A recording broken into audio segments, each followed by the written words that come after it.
今まで使っていたオンボロクソ2層式洗濯機がぶっ壊れたため、新しくシャープのドラム式乾燥機付き全自動洗濯機を購入しましたので、その概要をお伝えします。最後までご視聴お願いします。エディオンで買いました。本体価格15万円、負けてもらって14万3000円でした。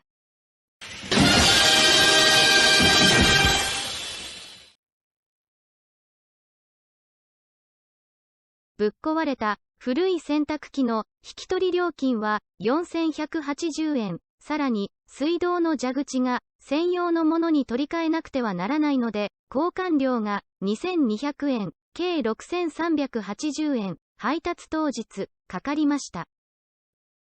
部屋が古く、洗濯機だけが新品でピカピカなので画像処理をしています。ご了承ください。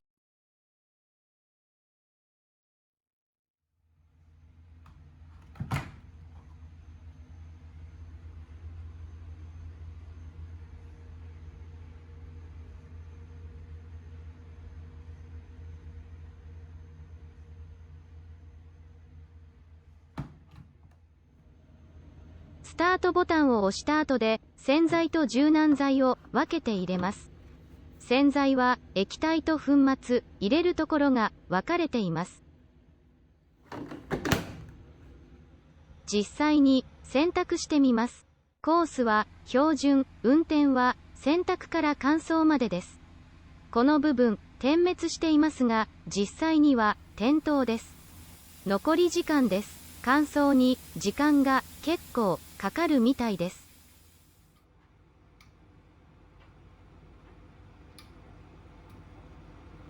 想像していたよりも音は静かです。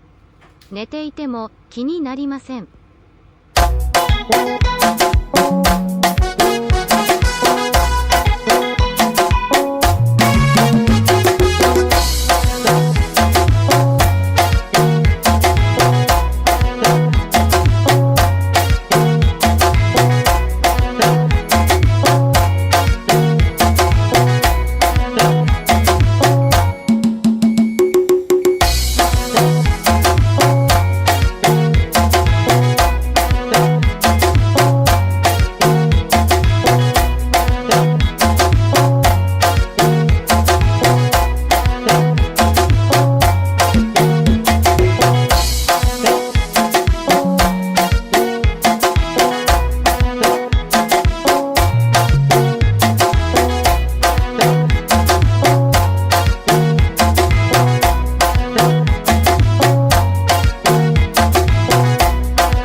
死んでいる。